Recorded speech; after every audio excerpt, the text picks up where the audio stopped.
Before my quirk, everything seemed to feel like hell. My parents weren't the best of people. I lived in a crampy, run-down apartment in the worst part of Japan. My family couldn't afford to send me to school, so I taught myself. I didn't make any friends, and best of all, my parents were murdered. I was about 6 when it happened, so I didn't remember it much. All I remember is that men talking to me and keeping me with them for several years. They trained me, controlled me, made me their little assassin, but that lasted for only a while until I escaped. Then, that was when I discovered my quirk. I decided that I wanted to escape into the real outside world. I was so tired of being captive and held back from being free and making my own decisions.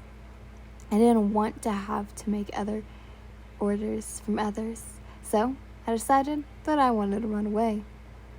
As I was running away from the hideout of the gang, I found some of the guys at the front, all aiming guns at me. As I went to take a stab, I heard their guns go off. Some got jammed while others missed me entirely. I smirked and ran up to the ones who jammed guns and took them out, while the others ended up trying to fire at me again. Each time their guns got jammed or they missed me. I had an advantage while escaping. I did take some stuff with me as I left the place though, stealing one of their cars to drive myself into town, where I started to live my life and get to where I'm at now.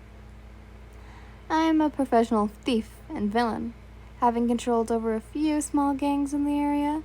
I wasn't the leader of them though. I was more of information,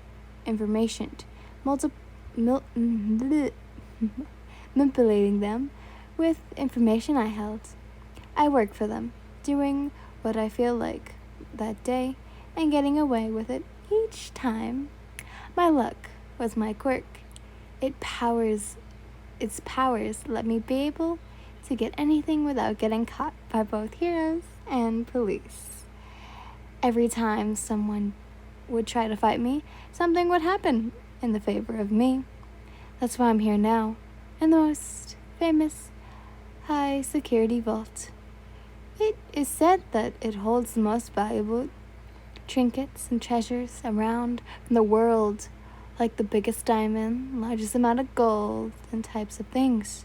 But I wasn't here for those things. I was here mainly to test how far my quirk would go.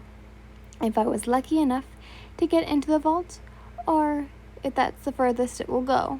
I honestly didn't expect it to go this far when going in, mainly because the security was too high for this place. I honestly didn't even think that I could even get in, and for my plan to begin, but I guess my luck wasn't in its highest point. As I walked on the roof, my goggles on, trying to x-ray through the walls of the place.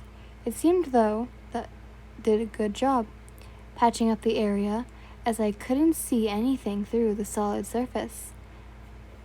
Scratching my head, I quickly took the drill out of my hand and tried to cut through the ceiling, but it didn't work either. Biting my lip, I thought up a quirk and easily planned that could get me inside. Looking over towards the edge, I walked over and peered along the wall. I could see an open window that didn't have any bars protecting them. Analyzing the area, I remembered the map of the bank and traced where the window would lead to. Fourth floor, north wing. The Killmeester's meeting room. Killmeester was who owned the bank and a pretty good secret gang leader. He had done some business with me before and even tried to kidnap me once or twice. Since I knew about him and his little gang of misfits, I'm gonna butcher his name again because I forgot.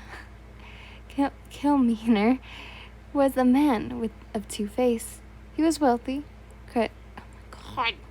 credibility, kind man for public, but led a drug dealing, power crazy, fighting gang under the table. I glanced back at my bag I had with me, running over and grabbing a rope from it, grabbing my trusty knife too.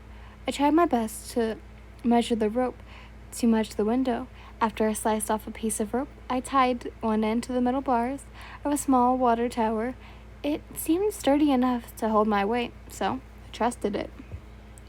Throwing the other end of the rope over the edge, I watched as it matched to be the perfect length as the window. I cheered as my little accomplishment. I ran over and grabbed my bag, letting my plan happen. As I walked over to the rope, my bag in hand, I saw a group of shadow figures cross my vision. They were on the ground, in an alley, under the window. I looked over and tried to get a better look at them, seeing that there were only 3. I noticed I wasn't worried if they were the police or not, as my luck usually got me out of those simple situations with them. Like when they shot at me, they always seemed to miss. Or when they had to try to handcuff me, the handcuffs always break, and I escape. I would say that the police aren't that good at their job, but that's just my quirk being its best. Looking closer at the police below, I noticed that they were looking at the rope, and that they weren't the police. I got up and looked competently over, now not that afraid to show myself, since I knew they weren't the police, or at least didn't look like it. Come here to admire my work, I said with a smirk on my face. The 3 glanced up more at me, and I finally got a good chance to see their face. One was a man in a black and gray skin suit. He had his arms crossed as he looked up at me. I couldn't tell his emotion because of his suit, but I could sense his curiosity. The next, on the right, the suit guy was a guy in a black spiky hair. He looked to have scars on the bottom of his face, down to the top of his cheeks, and along with his arms and hands. He wore a white t-shirt and a black trench coat-like jacket, along with black jeans and boots. He had a look of annoyance as he looked down at the piece of paper and then looked up at me. "OMG, it's her, Dobby!" spoke the last figure. It was a blonde girl who stood next to the black-haired boy, who I assumed was Dobby. She had a schoolgirl uniform on, along with some weird neck face mask thing that had glass containers on the side of it. Her hair was up in messy buns, and she looked as though she had small little fangs. Her voice was so cheery as she looked up at me, almost in awe. "Yeah, that's her," Dobby said in a monotone voice. I raised an eyebrow as they were referencing to me. They're looking for me? Wait, now that I think of it, they match the description of some members of the League of Villains? But why are they looking for me? I glanced down, a smirk still in place. "Aw, so you actually did come to watch my work?" The blonde seemed to be excited. As she looked up at me, a smile was plastered onto her face as she looked over at the skin suit guy. He was glancing over at the blonde as well as the stains changed. "Look at her. She's so cute. She'll be great for us. Great with us," the blonde explained as she jumped a little. "I agree," the suit guy said with a higher-pitched voice, but it changed into a lower tone as he spoke. "With her quirk, she will be a good asset to the team." He seemed to pose throughout his speech, and his voice seemed to keep changing. "Well, you two quiet down. We need to begin bargain with her first." Dobby looked at both of them and then looked back to where I was, but I was already in the bank. I didn't want those villains to ruin my plan, and I especially don't need them killing my time. I wasn't going to join them, no matter what. I work alone, and that will never change. No matter what, I will do what I want to do, and I won't take orders from somebody else. Glancing around, I quickly went towards the vent, knowing that the doors were locked, and if I opened them, the alarm would go off. So, getting closer to the vent, I opened it with a swift motion and placed it on the side. I then slid into the vent, hearing some faint chatter come from outside, including that those three were still out there discussing their plan about me. I smirked as I managed to get through the vent with no issue. Man, this is easy. I don't think a grown adult can get, well, it's not really a grown adult though. I don't think a person can get through an actual vent, so don't try it, please don't. They're small. I opened up the vent end, pushing it over to the side and scanning the area. There seemed to be no sign of guards or security measures, but I couldn't be too sure. Talking some dust from the little bag I had with me, I blew some into the open room. My eyes narrowed as I saw a faint red laser shining around the room. I knew I couldn't get through them without triggering them, but I don't want to risk my quirk with this, so I thought of another idea. The security system office. I sighed and retraced my steps in the vent, turning around, but I was met with a sight I didn't want to see. The blonde girl from before was in front of me, a toothy grin plastered on her face as she seemed to blush a little. Even cuter up close. I slapped my hand over her mouth and shook my head frankly. What the hell are you doing in here? I shouted at her as she pushed my hand off, her smile never leaving her features. I must admit, though, up close in person, she seemed cute. Her little fangs poking in her smile, as her dust pink cheeks seemed to sparkle slightly. Her honey golden eyes peered into my eye-colored ones, as the small creases on the outside of her eyes defined with every more depth. Her messy buns had little pieces poking out of every angle, with her bangs pressed flat against her forehead. I'm here to get you, silly. You're a key component for our team, and plus your cuteness will brighten up the team. She held a smile and seemed to wave her hands about a sparkle motion. I shook my head, and while rolling my eyes, I pushed past her.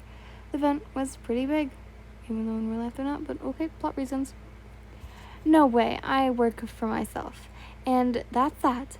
I don't work well with others. Turning my head around, I squinted my eyes at her, slight frustration taking over me, especially with people who think they're above me. And with that, I decided to end my mission with the bank, knowing this blonde little girl would follow me around the whole time and screw it up. Maybe another time, I told myself, as I looked forward, crawling back to the exit. Oh, please. It'd be so much better with another girl around. She seemed to tug on my shirt slightly, and her tone changed slightly into a more crazed one. Plus, I'll have someone that Shigaraki says I can play with. I swat her hand from me and continued my way out. No. She seemed to disappear, but kept protesting. Disapprovement, but kept protesting and trying to convince me while she kept following, but I gave the same answer every time. No. It's been about a week or two after my run-in with the infamous League of Villain trio, who I've come to learn the names of each person twice, Dobby, and of course, Toga. Toga still hasn't given up on getting me to join. She keeps sending me letters and presents, trying to get me into the league with, trying to get me to be with the league and her. As much I appreciate the gifts, I rip up the letters each time and throw them away. Throw away the gifts. But they keep coming and coming, so I keep a few. She sends me weird stuff too. Every now and then, she'll send me little poems or stories about blood and that. Or she tells me how my blood would probably taste so sweet to her, and it would be good. Ugh, vampires. That's what I've come to call her. vampire. So, what you watchin'? The higher-pitched voice spoke as I was sitting on the sofa of my apartment, watching my favorite show. Toga seemed to keep breaking into my apartment, too, so I got her a key, because I hate replacing those hinges or the doorknobs anymore.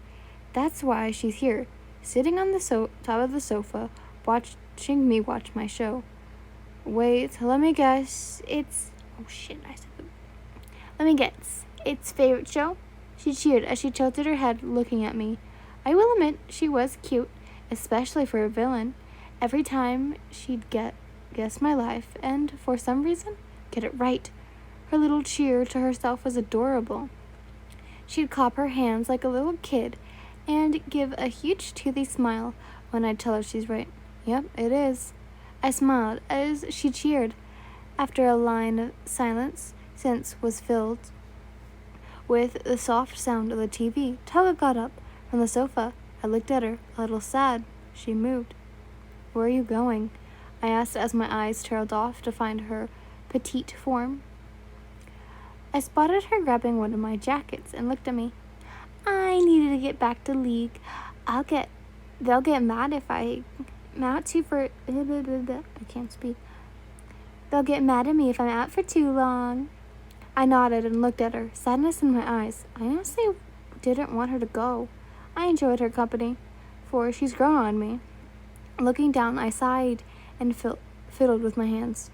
Okay. My voice had sadness dripping from it, which I didn't mean to do, but it happened. Toga seemed to notice it, though, as I heard her footsteps approach me. Just then, I felt hands on my face, one on each side of my cheek. Aw, don't be sad, Yin. It doesn't look good on you. Plus, I'll be back soon before you know it. She winked at me and she leaned in to kiss my forehead. I could feel my face heat up as her lips touched my skin. She was so gentle with every touch. As she pulled away, giggling at me, I watched as she booped my nose, taking her hands off my face. You're so cute, Yin. Next time, I'll make sure to bring you something special, she said as I watched her walk towards the door. I wanted her to stay, but my luck went against me as she slipped her shoes on and opened the door. She was halfway out before she looked back and waved at me. See you soon, cutie pie. She winked and closed the door. I guess my luck did run out, but not completely, for she kept returning after that night, like usual.